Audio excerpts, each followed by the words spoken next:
la plateforme du réveil des nations. Toutes les nations viendront et se prosterneront devant toi. Nous sommes là pour échanger sur les 5 jours passés de la soirée d'enseignement biblique qui était sur le thème Une église consacrée pour régner avec Jésus-Christ dans l'éternité. Et ce thème était un thème très profond et inspirant que de nombreuses personnes ont suivi à travers le monde entier. Et ils ont certainement des questions à poser sur ce thème. Je pense que certains ont envoyé des questions et d'autres n'ont pas envoyé. Que pouvez-vous nous dire d'abord sur ces 5 jours qui viennent de s'écouler? Comment ce programme a été pour vous qui l'avez dirigé? Comment ça s'est passé avec vous? Ça a été facile de préparer? Quelles sont les difficultés que vous avez rencontrées avant d'aboutir à ce programme? Bien, le Seigneur soit loué pour tout ce qu'il fait. Ces 5 jours de programme, à vrai dire, ce n'était pas facile de préparer. Premièrement, d'abord, les préoccupations temporaires et aussi, je peux dire, c'est un peu difficile du cas où on n'arrive plus à s'en sortir, à organiser les enseignements comme entre-temps, on programmait même 8 programmes par an, 6 programmes par an. Actuellement, on a des difficultés à s'en sortir. C'était pas du facile, mais je crois que si c'était facile, Dieu n'allait pas intervenir. Voilà, donc je bénis le Seigneur qui l'a rendu facile par lui-même, sa force, jusqu'à ce que cela soit fait. Surtout un thème qui paraît un peu simple, mais qui porte des réalités très capitales. C'est un peu de ça. En tout cas, c'est le Seigneur qui a tout rendu facile. Sinon, on ne pourrait pas le faire comme on l'avait vu. Voilà. D'accord. Merci, Dr. Jean-Baptiste. Et est-ce que ce thème, est-ce qu'il a été donné en fonction des réalités de l'Église actuellement ou de l'actualité du monde vis-à-vis des chrétiens, ou il a été donné dans un autre sens? Est-ce qu'il a été donné à cause de l'état actuel de l'Église ou dans un autre objectif?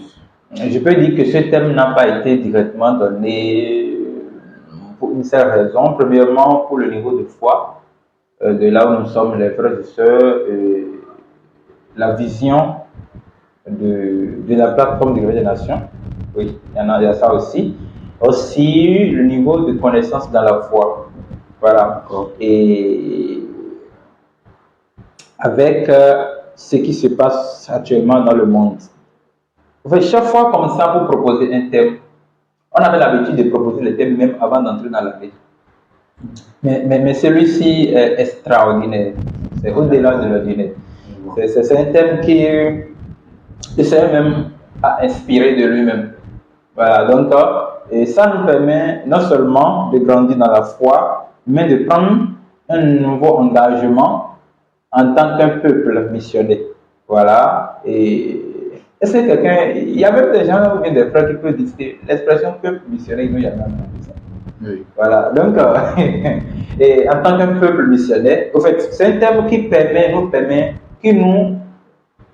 de rehausser, je vais dire, non, notre niveau de foi et nous permet maintenant d'être objectifs, de savoir que nous sommes en mission, peu importe notre niveau chrétien, nous sommes en mission et avec la réalité du monde d'aujourd'hui, ce thème nous permet de savoir que nous devons vite faire parce que le temps qui est l'éternité arrive.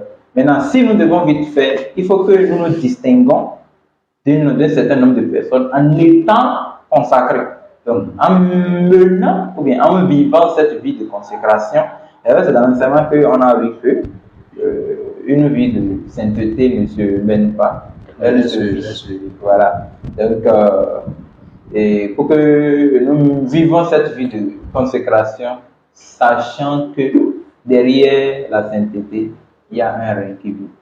Donc, ce thème a été choisi pour Améliorer notre niveau de foi nous permet de nous engager en tant qu'un peuple missionnaire qu'on appelle Église consacrée et en tenant compte des faits du monde entier, de l'actualité du monde aujourd'hui, qui peut nous réveiller les nerfs et nous amener à nous lever, à aller travailler dans le champ de Dieu.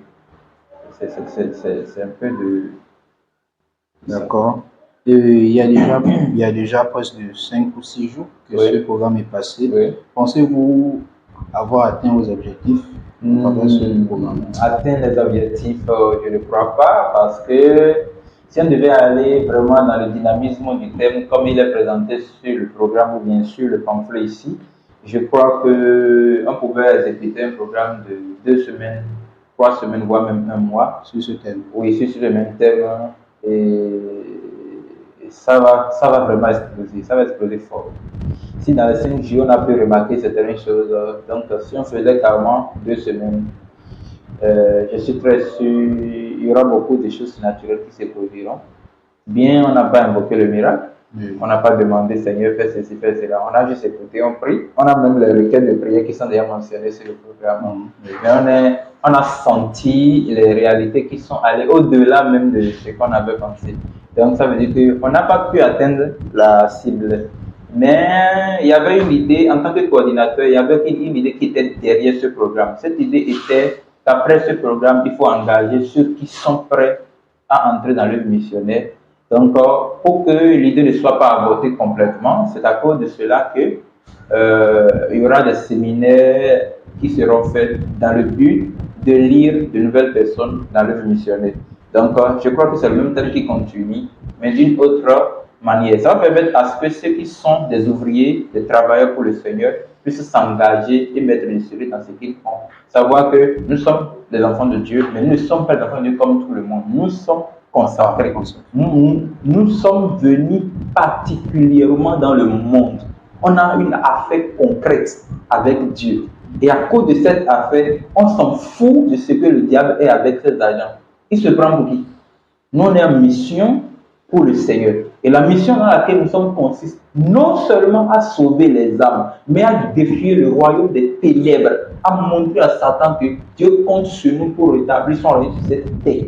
Et aussi longtemps que nous n'allons pas atteindre cette cible, la trompette ne va pas sonner. C'est ça. C'est un thème qui avait été donné dans le but de creuser notre pensée chrétienne. Mais non seulement ça, il y a une colère derrière ça. Cette colère consiste à défier Satan et lui montrer que lui là, il se prend comme le plus fort. Mais ce n'est pas Dieu qui est plus fort que lui. Nous, on était plus fort que lui-même avant Dieu. Mais dans le niveau de Dieu, au lieu de mettre Dieu dans ce jeu-là, Dieu nous remplace à sa place ici. Ou bien le bastonner sur cette tête. Donc, il faut que ce thème devait être, je vais dire, un canal. Non, pas un canal. Un moyen de réveiller la conscience d'un chrétien qui va dire, oh, Dieu a besoin de moi. Oui. Tu as besoin de moi. C'est pourquoi on avait noté quelque chose dans mon engagement ici. Seigneur, j'ai décidé entièrement de m'engager encore. Oui. De m'engager encore. En fait, à force de prendre cet engagement, la personne pourra voir que oui, je me suis réveillé parce que j'ai compris maintenant que Dieu avait un objectif pour moi. Donc, c'est-à-dire que ceux qui ont suivi ce programme, que personne ne pense qu'il a suivi au hasard. Il n'y a pas de hasard dans cette affaire. Cette affaire-là, c'est que Dieu a programmé quelque chose. Maintenant, le temps est venu maintenant pour que Dieu puisse cibler les âmes qui appartiennent à son royaume. C'est un peu de ça. Donc, on n'a pas pu exécuter, on n'a pas pu atteindre l'objectif, mais on a atteint une minorité de parties qui peut servir d'abord, pas même la partie majoritaire, une minorité de parties qui peut servir d'abord en attendant que le Seigneur ne puisse former maintenant ceux qui seront utiles pour son œuvre. C'est ça. D'accord. Merci, Dr. Jean-Baptiste. Sur le premier jour du programme, vous aviez abordé un sujet où vous étiez en train de parler de l'Église. Vous avez dit que l'Église a commencé par une personne, qui est l'apôtre Pierre. Vous avez dit que Christ a dit à Pierre, tu es Pierre, et sur cette pierre je bâtirai mon Église. Et donc, c'est-à-dire que Christ a donné même la clé du séjour de mort à l'apôtre Pierre. Donc, ça veut dire que Pierre était la première église Oui. consacrée. Oui. Comment a-t-il fait pour multiplier d'autres églises comme nous? Oh, Pierre l'a fait parce que d'abord il faut comprendre que dans ce thème on a abordé le sujet de la doctrine. Pierre a été construit sur Pierre, qui est Christ. Oui. Étant enraciné en Christ, Pierre devait porter des fruits. Naturellement, la sémence du Christ porte du fruit. Oui. Et comme nous le disons que dans le monde spirituel, il n'y a pas l'addition, il y a la multiplication. Donc Pierre va se multiplier en 3. Et après ils vont devenir 12. En prêchant cette doctrine. Pas même besoin de prêcher la doctrine. Pas même besoin de prêcher. C'est une vie seulement qui se manifeste dans la personne. Et cette vie se fait voir. Pas même besoin de faire la publicité. Ou bien dans notre église qu'on entend, viens dans notre église. Ça c'est la publicité. La vie consacrée ne fait pas la publicité. Vous voulez me dire que si je publie, je mets une banane sur mes choses là, il y a besoin de dire banane, 1000 francs, 1000 francs. Pas besoin. Quand la personne va passer, il verra la beauté de la banane qui va l'attirer. Et juste par cette beauté, même s'il ne voulait pas payer, il n'a même pas fait programme de banane depuis la maison. Il va payer, il va acheter. Oui. C'est comme ça que la vie consacrée attire ceux qui désirent se consacrer. Disons que c'est Christ qui a appelé les 12, je suis d'accord. Mais si vous lisez bien dans la Bible, vous allez voir qu'à un moment, un frère va dire à l'autre, viens voir le Christ. Et quand lui-même va venir, Christ va dire, suis-moi à la personne. Christ passe forcément par quelqu'un. Mais Christ n'était quand même pas là quand Pierre avait prêché le jour de Pentecôte. 3000 personnes sont sauvées le même jour. Donc ça veut dire que Pierre, étant le chef des 12, ils sont quittés 12, d'abord ils sont devenus 120. Vous allez voir que là il y a une multiplication fois 10. C'est 120 personnes qui étaient restées à la chambre haute. Oui. Mais de 120 pour aller à 3000. Bon, peut-être vous pouvez aller diviser 3000 divisé par 120 pour voir à combien ça s'est multiplié. Ouais, c'est ça. Ce que nous disons ici, nous sommes en train de parler de quelqu'un qui voit Dieu et qui connaît comment Dieu fait ces choses. Donc, l'église commence par Pierre, parce que Pierre porte le fruit. Et l'église continue de se multiplier, parce que ceux qui croient chaque fois continuent de porter des fruits. Et s'ils portent, en fait, s'ils sont toujours ancrés dans la même doctrine, ils vont forcément porter des fruits. Pas besoin même de crier, revois, non. C'est vrai, nous devons prêcher l'évangile et non notre dénomination. D'ailleurs, je n'en ai pas. Et non notre tout. Voilà. Donc, le livre de Actes, chapitre 2, je pense quelque part là, a dit que Dieu continue d'ajouter chaque fois à l'église ceux qui croient. Voilà. Donc, c'est une vie. Et cette vie, on n'a pas besoin de lui mettre l'engrais chimique. Ça va porter de fruits. On n'a pas besoin de lui. Non. Aussi longtemps que cette vie est ancrée sur Christ, qui est la pierre sur laquelle est bâtie l'église, ça va tout porter de fruits. Depuis Pierre jusqu'à notre jour. Je vois. Tu as compris, non? Oui. Est-ce que j'ai répondu à la question? Oui, vous avez répondu à la question. Ici, je vois de la honte à la noblesse, chassé du jardin d'Éden pour régner dans Zion. Ça, tout le monde connaît ça. Tout le monde connaît ça. Il y a quelques questions encore pour vous. C'est quoi régner dans Zion? Régner dans Zion. C'est une affaire très longue. On n'en a pas trop parlé. Oui. Parce que Zion, c'est le niveau prophétique où l'Église devait arriver à parler avec Dieu bouche à bouche. Zion, c'est une petite partie dans Jérusalem. Une partie où je peux dire, ce n'est pas tous les enfants d'Israël qui atteignent ce niveau. C'est comme si dans une ville capitale d'un pays, il y a une partie qu'on appelle le palais de la présidence. Tout le monde n'y habite pas. Ceux qui habitent sont ceux seulement qui fonctionnent au palais. Voilà ce que Zion est dans Jérusalem. Donc lorsque l'homme a été chassé du jardin à cause du péché, l'homme était désespéré, mais oublie que Dieu avait un autre plan. Ce plan était de consacrer l'homme pour aller régner avec lui dans Zion. Zion, c'est l'éternité. Maintenant, cette éternité, nous devons commencer par la vivre sur cette terre. Nous devons parler avec Dieu ici. en attendant de le voir œil à œil, face à face. D'accord. Pour cette église consacrée, quelle est cette église consacrée? Est-ce que l'église consacrée, c'est cette personne qui a entendu la doctrine des apôtres, l'évangile, il a été persuadé et il décide de suivre le Seigneur? Est-ce que c'est à ce moment-là qu'il fait désormais partie de l'église, ou c'est après avoir franchi l'étape de la croix qu'il fait désormais partie de l'église consacrée? La personne devient une église consacrée pour le Seigneur, pas quand il a contemplé la croix. Non, non, non. Quand elle a contemplé la croix, elle est vraiment une église. Elle peut même aller au ciel. Mais consacrée là, c'est un autre niveau. C'est-à-dire que cette personne vit une vie comme si c'est lui qui a créé le ciel. Il impose le ciel à une autre personne. Il enseigne le ciel. Il est violent sur le ciel. Il fait comme si c'est lui qui balaie même le ciel. Une vie consacrée, c'est une vie qui cherche tout le temps à écouter Dieu. Donc, en contemplant la croix, en touchant la croix, dans le processus de la nouvelle naissance, la personne peut ne pas encore être consacrée.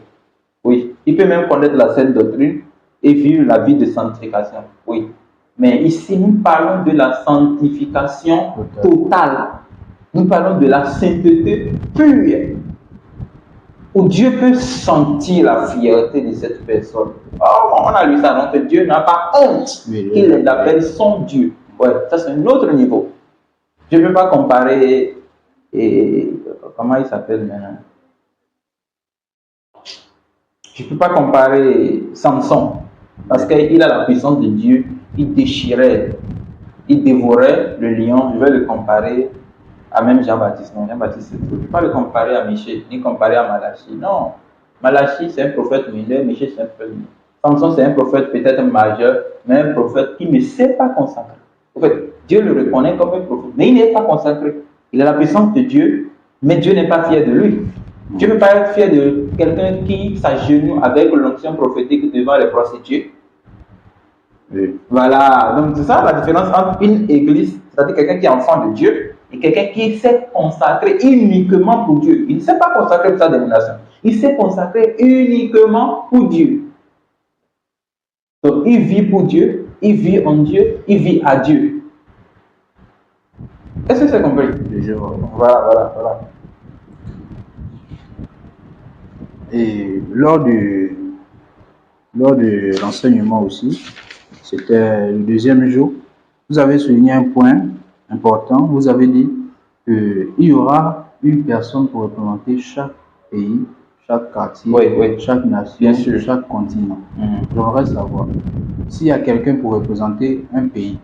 Et dans ce même pays, il y a encore d'autres personnes pour représenter des quartiers. Oui, pour représenter même plusieurs langues de ce pays, chaque langue. Voilà. Pouvons-nous dire que cette personne qui représente le pays est comme un dirigeant ou un leader pour ceux qui vont représenter les villes de ce même pays? Ça peut arriver, ça peut se passer.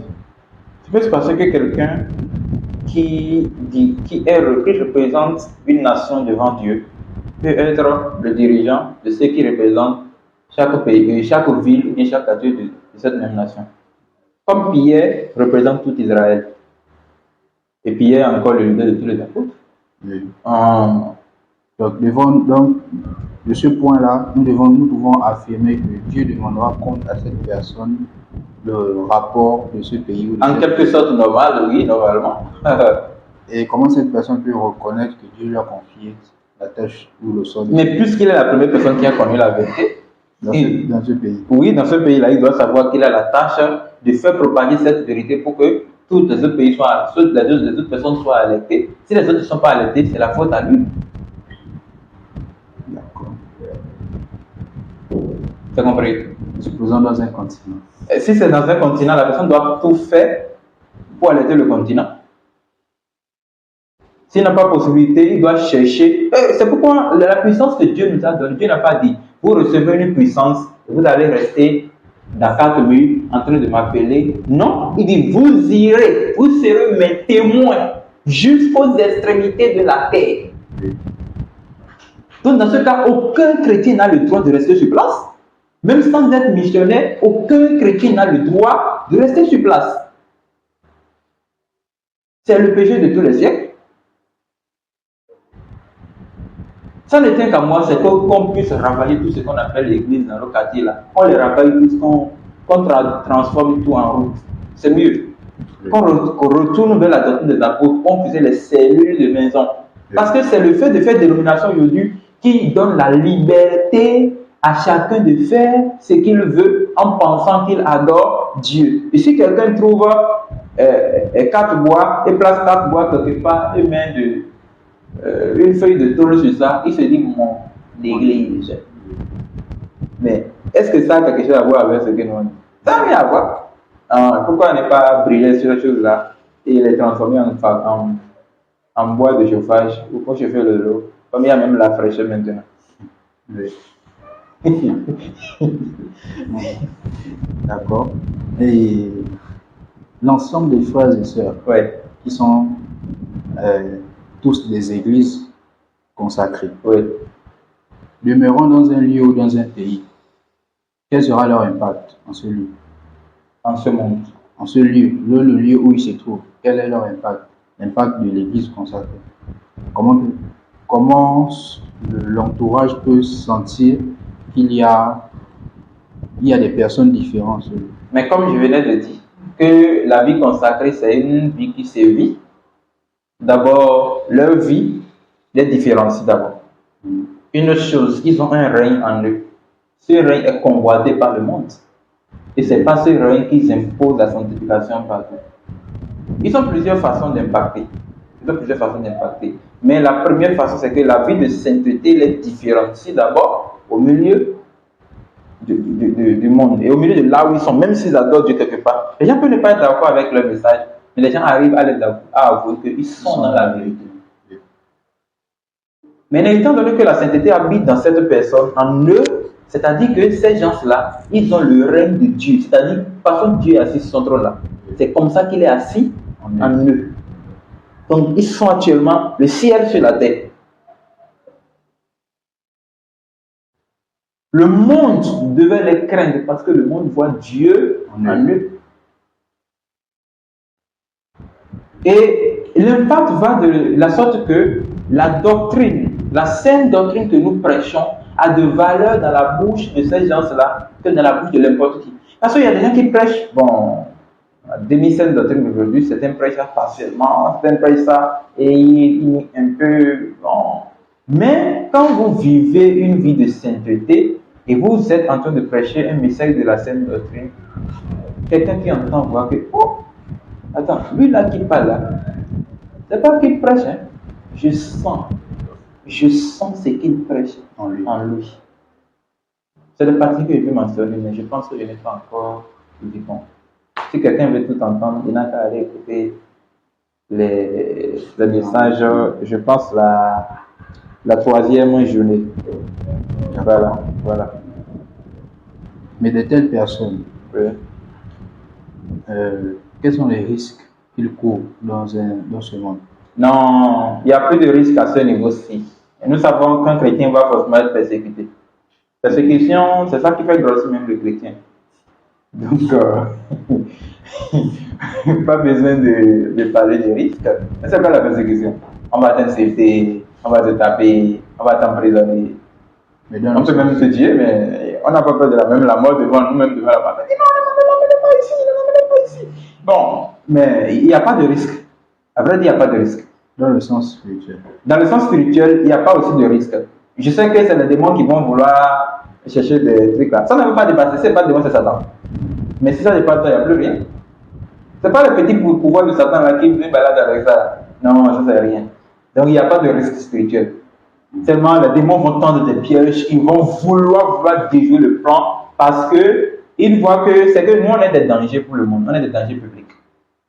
Oui, c'est quelqu'un qui connaît certaines vérités jusqu'à ce niveau-là, un danger public. Pourquoi? Parce que non seulement il arrache les âmes, mais il est en train de détruire tout ce que le diable a construit depuis des années, des milliards d'années. Oui. C'est ça ce que nous détruisons.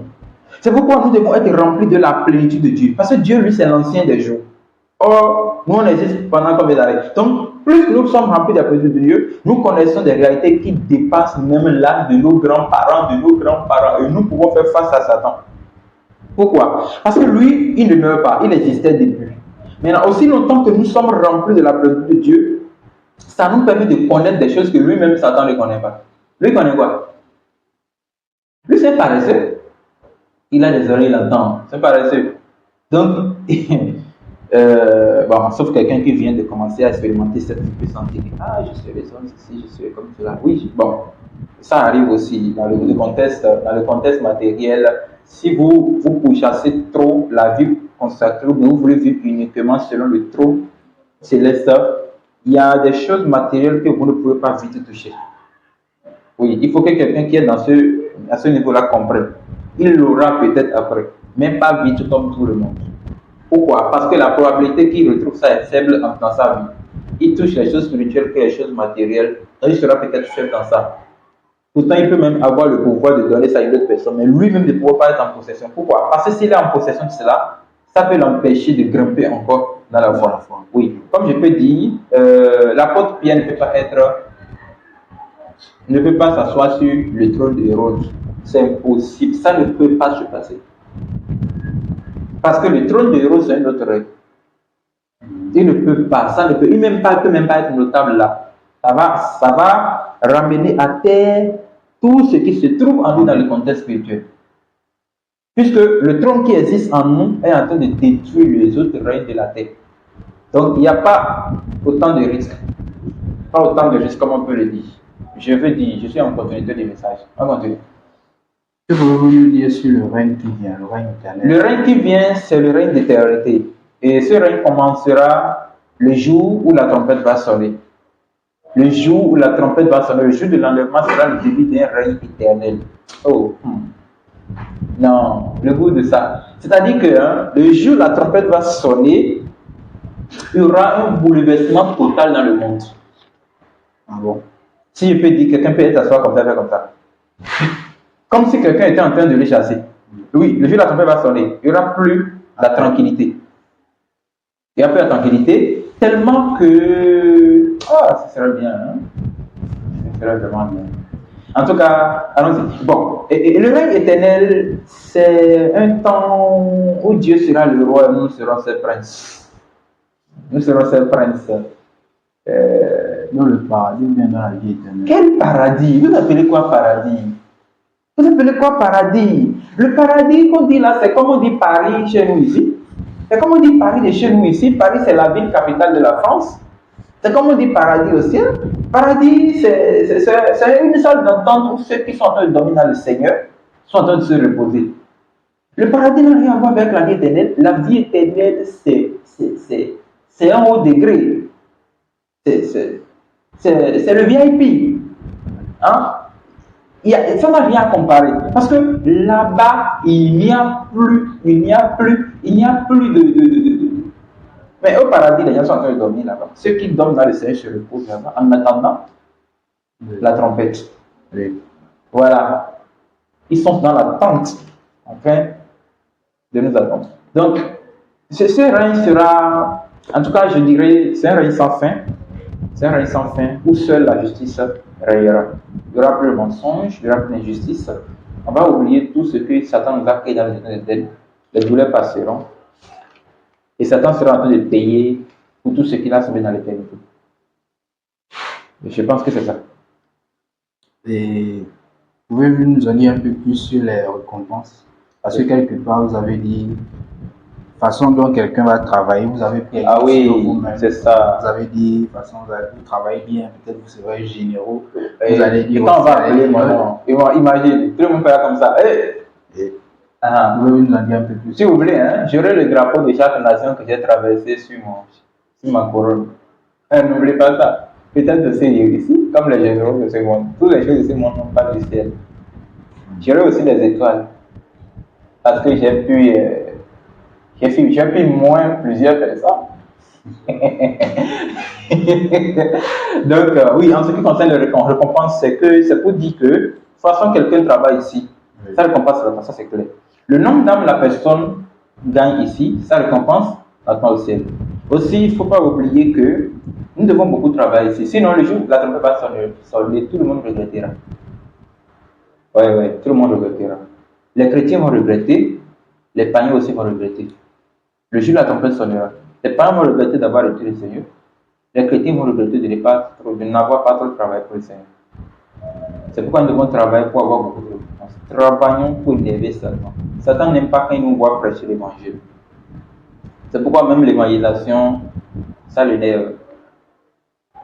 Et c'est pourquoi il passe par tous les moyens pour empêcher le corps du Christ de le faire. Œuvrons à Dieu. Le plus grand travail, la plus grande œuvre qu'on peut faire à Dieu pour avoir de grandes récompenses au ciel, c'est faire propager ce règne qui arrive. C'est prêcher le royaume des cieux. Pourquoi Jean 24 verset 14 dit, et cette bonne nouvelle du royaume sera prêchée partout pour servir de témoignage. Témoignage de quoi? Le témoignage du règne divin. Oui. Donc, une récompense nous attend. Et nous n'aurons pas les mêmes récompenses. C'est pourquoi souffrons ici pour vivre au ciel. Ne vivons pas ici pour souffrir au ciel. Souffrons vraiment ici pour que notre récompense soit grande. Je crois que c'est ça. D'accord. Selon la référence de 1 Samuel chapitre 22 verset 23, il dit reste avec moi. Oui. Ne crains rien, car celui qui cherche ma vie cherche la tienne. Près de moi, tu seras bien gardé. Comment est-ce que le chrétien qui est église peut appliquer cette référence sur sa vie? Le chrétien, en fait, cette référence explique le thème. Une église consacrée pour régner avec Jésus-Christ dans l'éternité veut dire reste avec moi, c'est-à-dire sois consacré. C'est lui qui cherche à ma vie, cherche la tienne.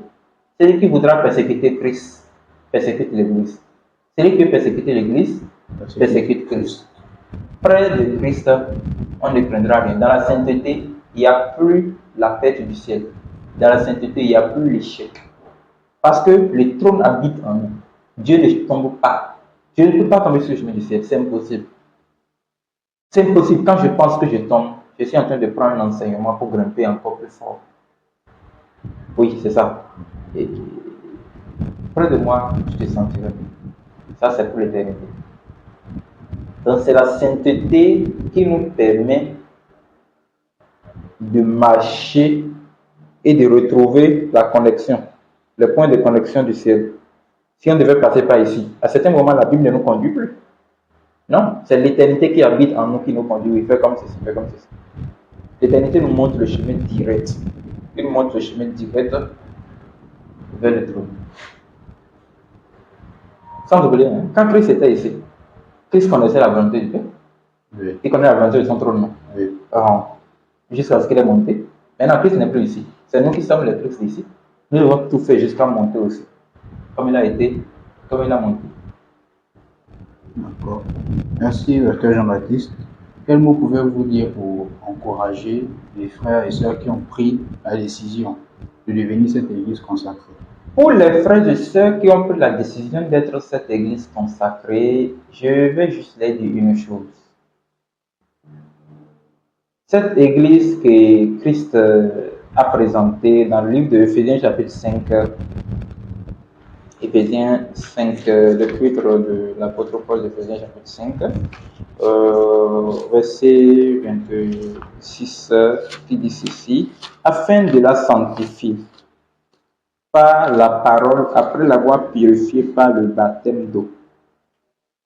Quand vous entendez baptême d'eau là, vous avez pensé que c'est le baptême d'eau, c'est le baptême du sang.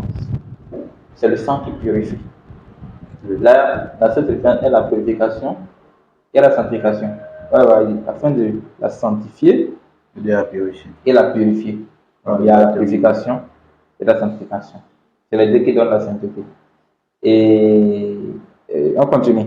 Afin de faire paraître devant lui cette église glorieuse, sans tache, ni ride, ni rien de semblable, mais sainte et irrépréhensible. C'est ça l'église consacrée. Donc, ce que je vais demander aux frères et sœurs qui sont en train de suivre cette trace, faites tout pour que cette référence soit lue dans votre vie. Soyez cette église sans tache, sans ride, sans ni rien de semblable, qui sera présentée devant Dieu, étant sanctifiée, sainte et irrépréhensible. Oui. N'oubliez pas que votre vie de sanctification ici, c'est ça qui fait que votre mission porte des fruits. Pourquoi vous allez voir sur le programme, on avait écrit aller dans la victoire d'une église missionnaire de l'éternité sur cette terre étrangère. Si vous voulez vivre une vie sanctifiée, prêchez la sanctification.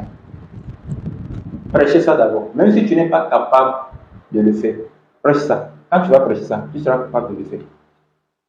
Si vous n'avez pas la force d'obéir à la sainteté, le haut niveau de la sanctification, faites possible de chercher la plénitude de Dieu. Parce que Dieu ne peut pas habiter en vous et porter des fruits malsains. C'est impossible. Si Dieu qui est saint habite en vous, vous serez forcément saint.